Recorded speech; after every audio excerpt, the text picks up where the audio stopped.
In order, if you please rise, recite the pledge with me, please. Pledge allegiance to the flag of the United States of America and to the republic for which it stands, one nation, under God, indivisible, with liberty and justice for all. Thank you.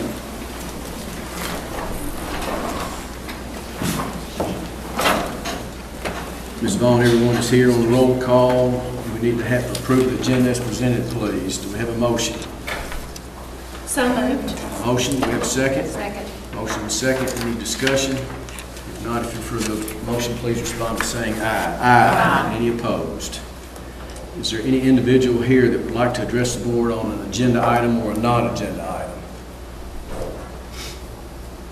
If not, I'd like to recognize Ms. Amy Martin with the Bedford County Board of Education and Joe Walker with Franklin County Board of Education. And they're here to evaluate us, and hopefully we hadn't got knocked down too far from the chairman starting the meeting a little earlier than all right. Special recognition of the retirees. Do we want to? I have a quick comment just for the record.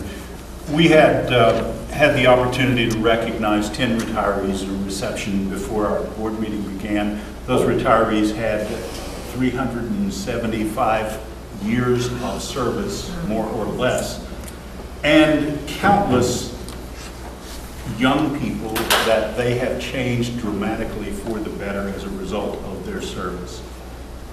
This board is to be commended for having an environment, having a culture that expects that longevity, that expects that service, that expects those accomplishments. And likewise, this community is to be commended for the investments that we make in education and the investments that we make in those high standards and high expectations. It's a great place to work. It's a great place to serve. And we see that as we can recount stories of a small group of retirees that will leave a tremendous void. Thank you, retirees, for your service. And thank you, replacements. The expectations are high, and we hope to see you here in 35 years or so. Ms. Vaughn, I'd like to enter into the minutes too, the names and the years of service, please. Any other comment? Not, let's get on to the highlight of the meeting, the maintenance committee report. We met last Friday, Ms. Lawson and Dr. Lynn and staff. The first item that was reported, I've walked with my head up, sit down. I recognized when I came in the building, we have a new flagpole out front that was donated by Woodman World Insurance Company, and we're grateful for that. Mr. Jensen then reported that during the break at Robert E. Lee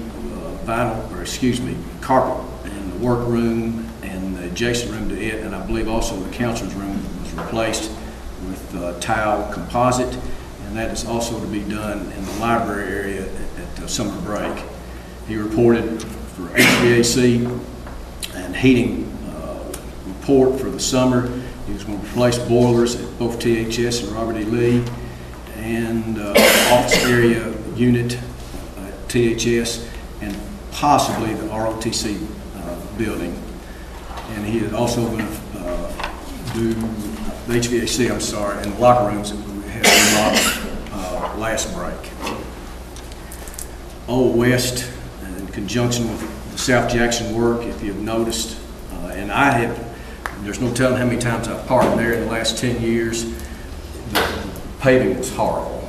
And if you go there now, it's completely different. It's really nice and has been striped, which will I would think at times about 4 or 5 times a year, there's absolute mass paving down there when there wasn't any striping and it was extremely crowded.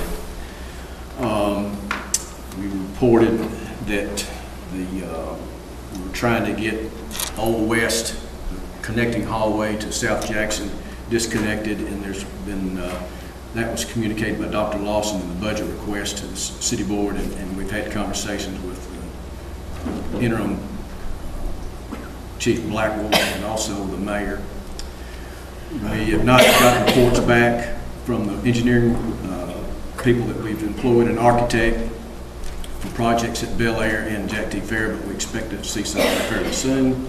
Coach Olive, our athletic director, was also there, and he reports that at June 4th, we'll begin to replace floors at THS Gym and also East Middle. East Middle is having volleyball brackets installed now prior to that floor being redone. New West is also being resurfaced, but the basketball elementary league is paying for that. We're grateful for that. Anything I've left out? Let me note, you've hit on everything. Let me supplement. I was asked to contact both the consultants on Jack T. Farah as well as Bel Air. As I talked to the architect on Jack T. Farah, they want to come back down and meet early in June. So we are working on the schedule now. They have some things that they want to measure and get inside the building this summer to look at. And then the actual survey is underway now. So I talked to Oliver Little and Gibson. They have the survey underway at Bel Air. Yes, sir. Any questions or comments? I have a question. Sure. The THS gym floor, I'm assuming that's the lower gym. No, upper. We just redo it? Yeah, let me speak to that just a bit. Instead, what you did was you sanded back and you refinished the floor. This treatment this summer will not be a sandback. Instead, it's screening. So they will screen back the top level of the floor finish and redo that. So it won't encroach on the wood itself. It's just redoing the finish. And it's been redone enough now to where at some point soon, the wood will have to be replaced because it's getting thinner. Yeah. Well, how is the condition of the lower gym floor? That, he didn't report on that. He did report that the ceiling that looks so bad, that's going to be fixed and redone. So I would assume it's in good shape. Good. Is that your that's my understanding. Thank you. Hey Pat, what about the pre-K? Is that something we're going to talk about tonight or later? We're going to go to a committee on that and report back. Okay. Any other questions or comments? All right, we'll go to number 2, unfinished business, the 18-19 budget. Dr. Lawson.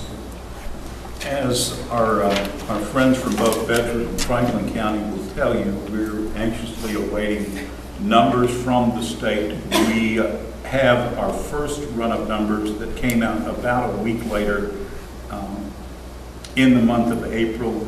If I look at corresponding dates, our second round of numbers should have come out last week. They haven't come out yet.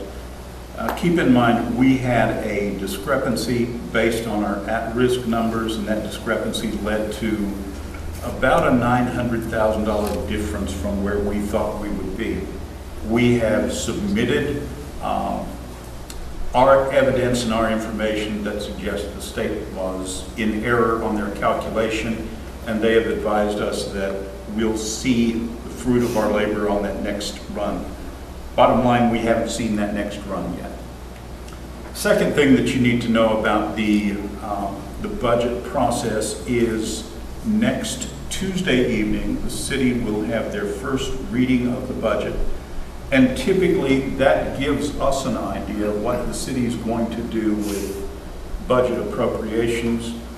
Mike believes, based on the comments that he's been involved with, that the only expectation is a growth in sales tax money rather than a growth in direct appropriation. Is that Yes. true, sir? Today, I got some more information. I did not realize that the county property tax rate was up for, whatever the word is, Reassessment. Reassessment, yeah. So City Hall told me today that they might have to enter into a continuing resolution for them because the tax rate hadn't been fixed in the county. Right. So, got several moving parts. Okay. Any questions or comments on the budget? Well, when do we have to, when would a final vote, have to come? Really depends on what happens with the city. if the city enters into a continuing budget resolution, we will probably see that happen in June with a continuing budget resolution and then a modified budget, an amended budget, probably in August.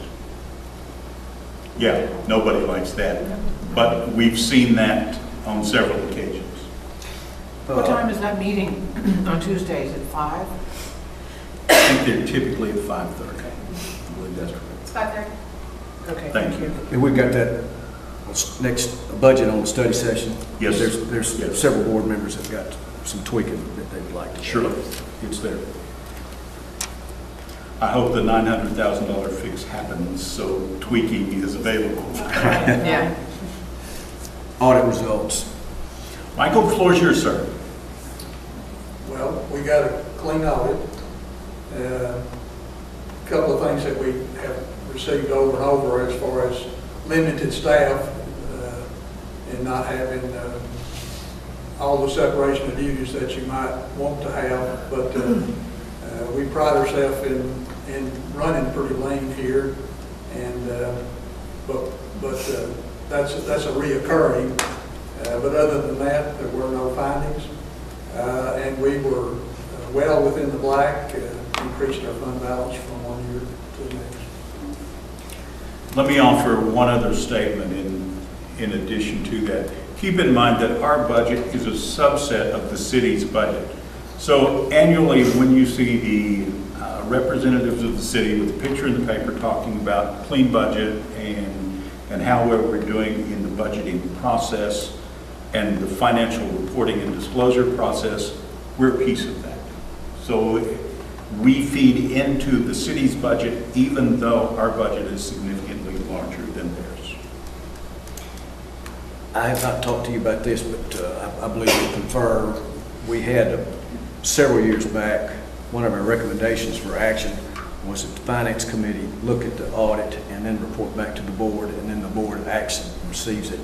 And Ms. Johnson, if you're all right to serve with me again on that. Sandy, if you'll get some emails going or phone calls with me and Ms. Johnson, we'll set up a meeting to take care of that. Very good. And if you don't have a copy of the audit, please let us know. I think we shared those at the study session. You did. Okay. Any comment further on audit results? If not, let's go to policies. On 4, first, service animals in schools.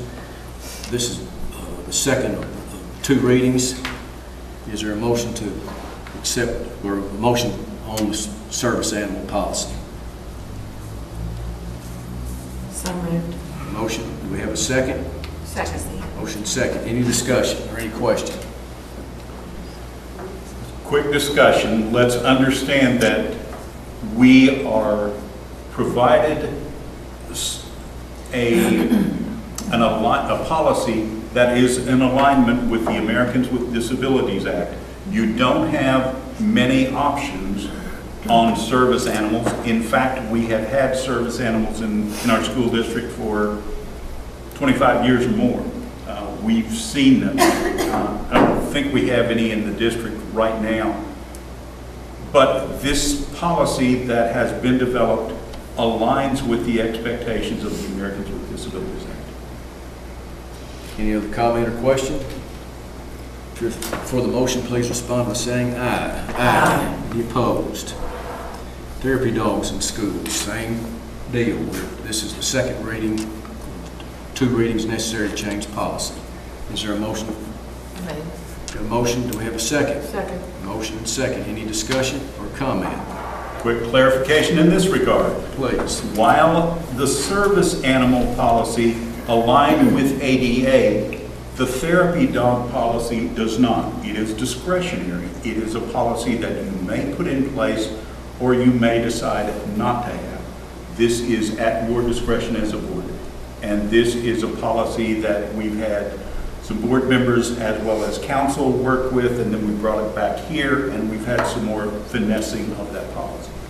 Ms. Johnson, did I leave anything out in that That regard? pretty much sums it up. Okay. Any other question or comment? If not, for the motion on therapy dogs, please respond by saying aye. Aye. Any opposed? Number 5, social media policy. There was several communications about several members that wanted to table this. I talked to Ms. Johnson today. The tabling would cut off debate and would be brought back later. I asked Ms. Johnson to talk to Mr. Miller today for his recommendation, and it was not to table, but I will defer to Ms. Johnson to explain and let her make a motion if she desires. Okay, I would like to make a motion to refer, which means that we put the pending question in a special committee so that the question can be carefully investigated and put into better condition for the board to consider at a later date. Which would have the same effect if we get a second majority. That would cut off debate, and I intend to name the committee members tonight. Second. Okay, we got a motion and a second, which cuts off debate, and we'll now vote on that. All those in favor of the motion, please respond by saying aye. Aye. Any opposed?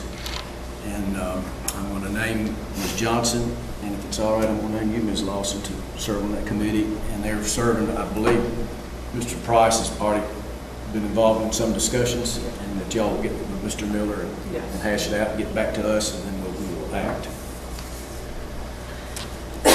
All right, new business, zoning transfer availability. Dr. Lawson. 4 years ago, the Tennessee General Assembly enacted legislation that said if we have space available in schools, we are compelled to conduct a census and make that information available to the community.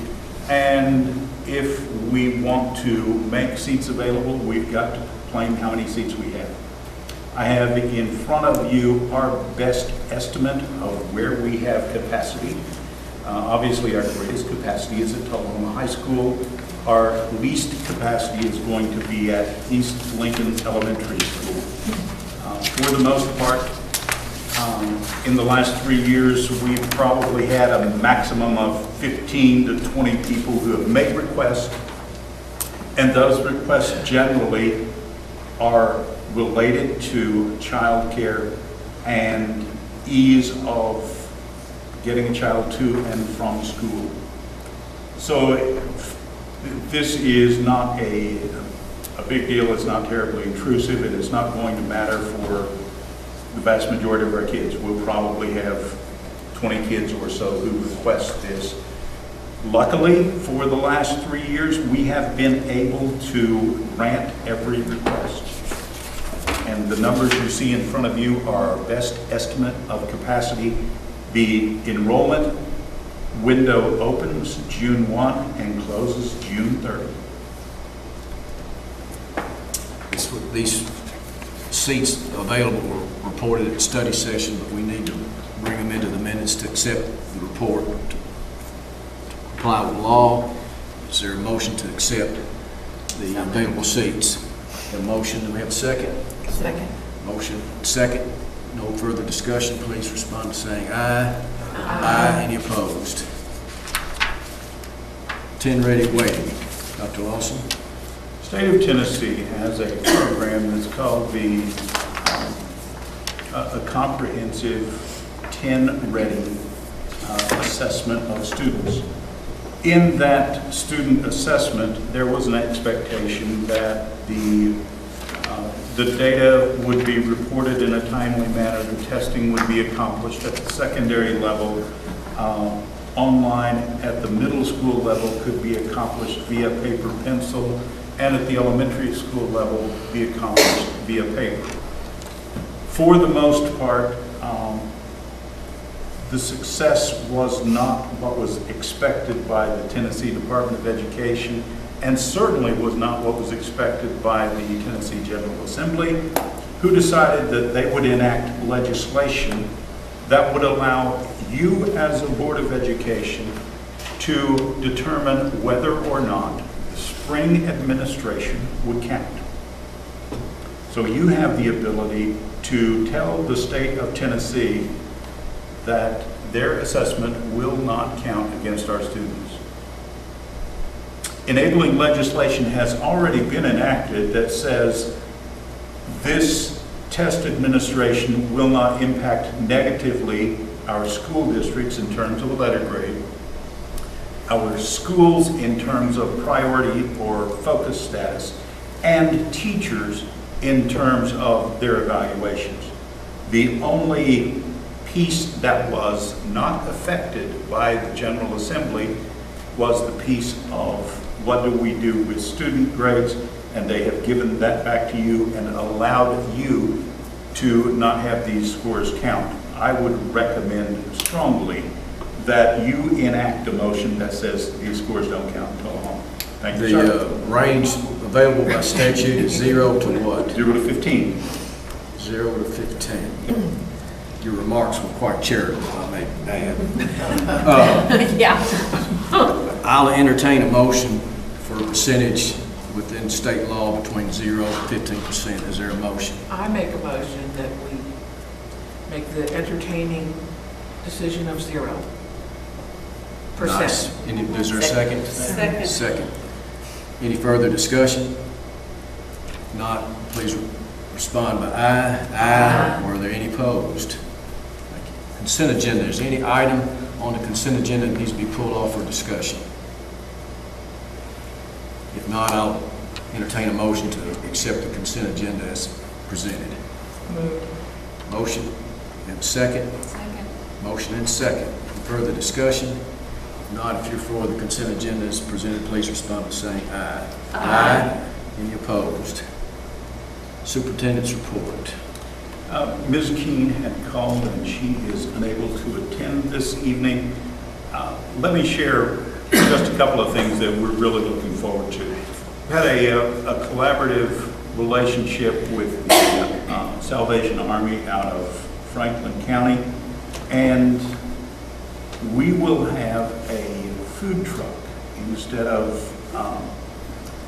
delivering on a satellite. We're going to have a food truck available. They're putting the graphics on it in the next couple of weeks. And at our next regular meeting, that food truck will be here. We'll see what we can do about cooking. We're going to have the food truck here so you guys can take a quick recess and go out and look at the truck and see what our kids offer. If I'm not mistaken, Ms. Vaughn, we're talking about 7 different sites in the city that will serve. So there is a starting point, I believe, at East Lincoln, which is where we're cooking, and we're going to 7 different sites in the city. And children between the ages of birth and 18 will have food available to them. Could I just bring up one thing? Please. I just wonder who came up with the name Starvation Salvation. That, I don't really know if I was a person in need, if I would want a truck pulling up to my door that said Starvation Salvation. It sounds pretty dire.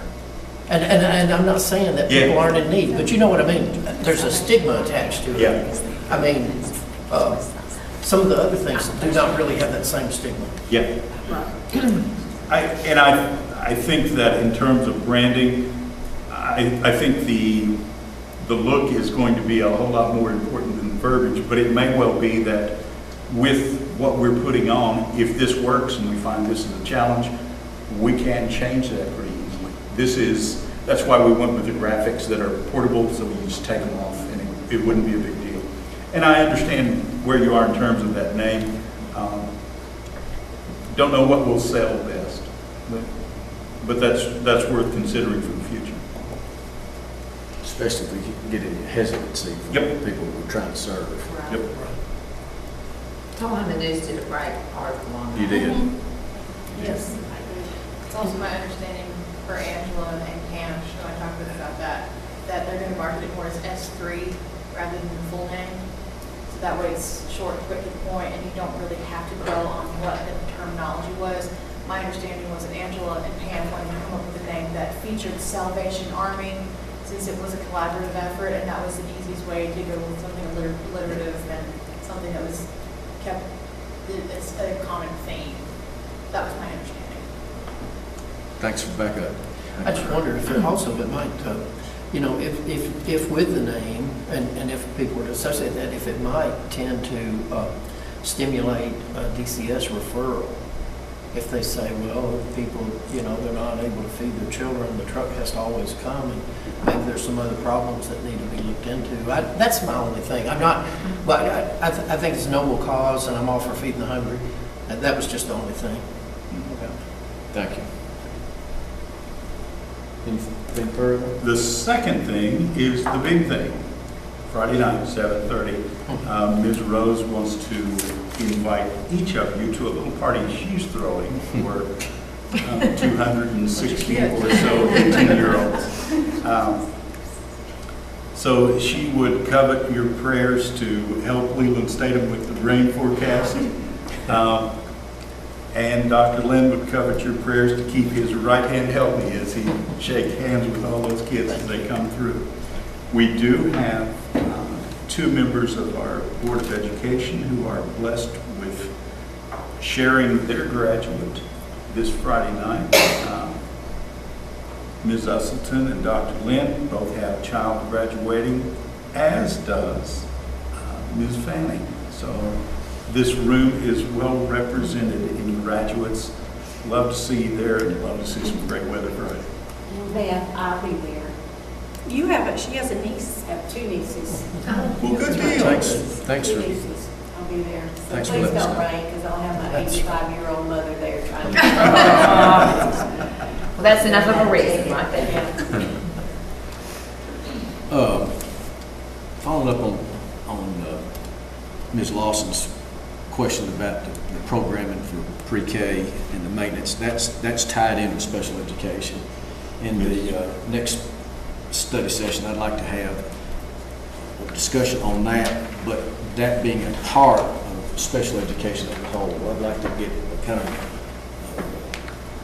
Cliff Notes version on what the law requires, what we're doing, where it's being done, and that kind of thing, just overall, and let that fit in with it. I would guess that we can provide the overall. However, I believe that Dr. Hatfield is having a consultant come down to look at the building, so we may not be able to get into the building part of it, but the overall feel of what special ed does, where services are Or at least provided. what's going on over there, Yes. and the challenges you have. Absolutely. That would Yes, sir. help with everybody to understand what the 3 of us know, but the Yes. other 4 don't. Yes. All right, anything to come back before the board? I hope we did well, Ms. Martin, Ms. Walker. Thank y'all. And Casey, our next meeting is June 4th, correct? The next